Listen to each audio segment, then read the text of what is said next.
Start इस न्यायालय द्वारा दिए गए निर्णय के प्रतिकूल निर्देश किया था, जिसमें यह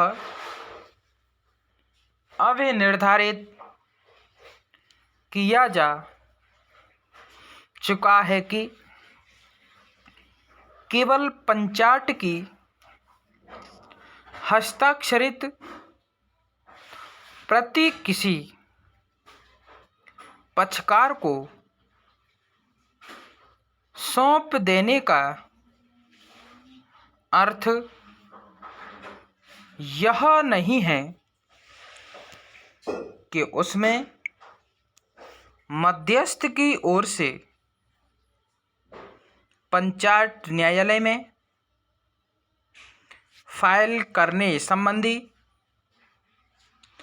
मध्यस्थ का विवक्षित प्राधिकार भी विद्यमान था। पूर्णविराम। ऐसा प्राधिकार मध्यस्थ से समाधानप्रद रूप से अभिप्राप्त किया जाना और अनुमोदित कराया जाना चाहिए। पूर्णविराम। उच्च न्यायालय ने यह निष्कर्ष निकाला कि मध्यस्थ द्वारा आवेदक को उस पंचाट को न्यायालय का विनिर्णय बनाने के लिए फाइल करने का कोई विवक्षित प्राधिकार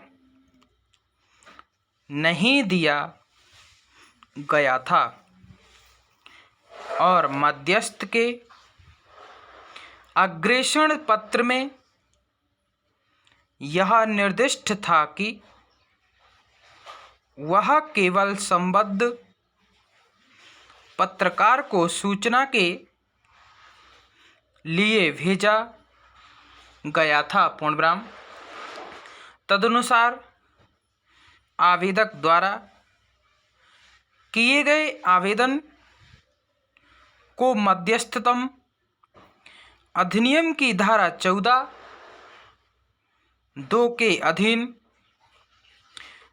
किया गया माना जाना चाहिए और उस मामले के तथ्यों में परिसीमा अधिनियम का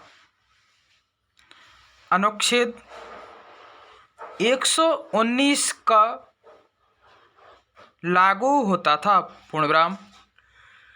आवेदक की इस दलील को कि उसके द्वारा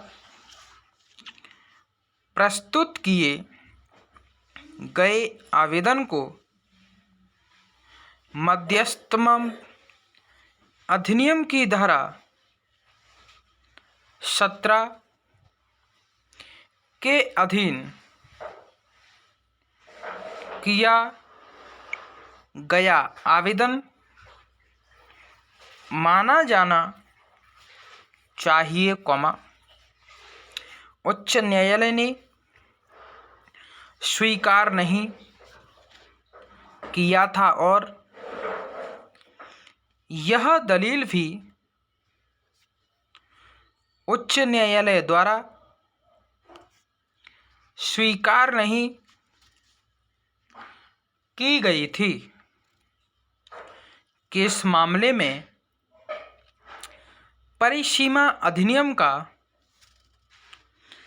अनुच्छेद 137 लागू होता है,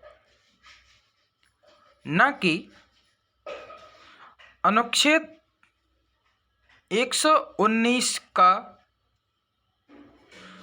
उच्च न्यायालय ने अधिनियम की धारा 5 के अधीन विलंब के लिए माफी देने संबंधी आवेदक के पक्षकथन को भी इस तथ्य को देखते हुए स्वीकार नहीं किया था कि आवेदक का यह सकारात्मक पक्षकथन था कि उसने अपना आवेदन पंचाट की प्राप्ति की तारीख से 3 सप्ताह के भीतर फाइल कर दिया था। पूर्णविराम। उन परिस्थितियों में आवेदक की यह दलील कि वह परिसीमा विधि में हुए परिवर्तन से जैसी कि दलील देने की ईप्सा की गई है, अवगत नहीं था, आवेदक द्वारा बनाई गई उस ठोस आधार के पूर्णतया विरोधात्मक थी कि उसने पंचाट को उसकी प्राप्ति की तारीख से 3 सप्ताह के भीतर ही फाइल कर दिया था। पूर्णविराम। उच्च न्यायालय का यह दृष्टिकोण था कि पूर्वोक्त तथ्यों को देखते हुए आवेदक का यह पक्षकथन स्वीकार नहीं था कि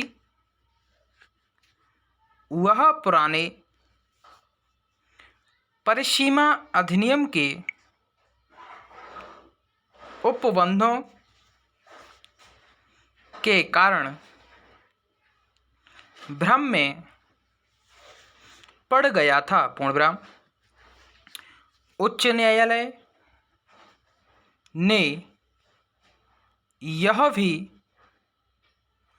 उल्लेख भी किया कि आवेदक ने पंचाट की प्रति प्राप्त करने के पश्चात किसी वकील से परामर्श नहीं किया था और यदि अपीलार्थी ने परिसीमा अवधि का पता लगाने की चिंता नहीं की थी तो उसको भी समान रूप से उत्तरदायी ठहराया जाना चाहिए था और न्यायालय द्वारा विलंब के लिए माफी देने का भी कोई कारण नहीं था। पूर्णविराम। आवेदक ने यह दलील भी दी थी चूँकि पंचाट को न्यायालय का विनिर्णय बनाने संबंधी आवेदन विरोधी पक्षकार के विद्वान काउंसिल को तामील की जा चुकी है, अतः उक्त आवेदन पर आक्षेप ऐसी तामील की तारीख से 30 दिन के भीतर फाइल किया जाना चाहिए। पूर्ण विराम। स्टॉप। वीडियो अच्छी लगी हो तो लाइक शेयर कमेंट करें, सब्सक्राइब करें, बेल आइकन दबाएं जिससे आप तक नोटिफिकेशन पहुंचता रहे। धन्यवाद।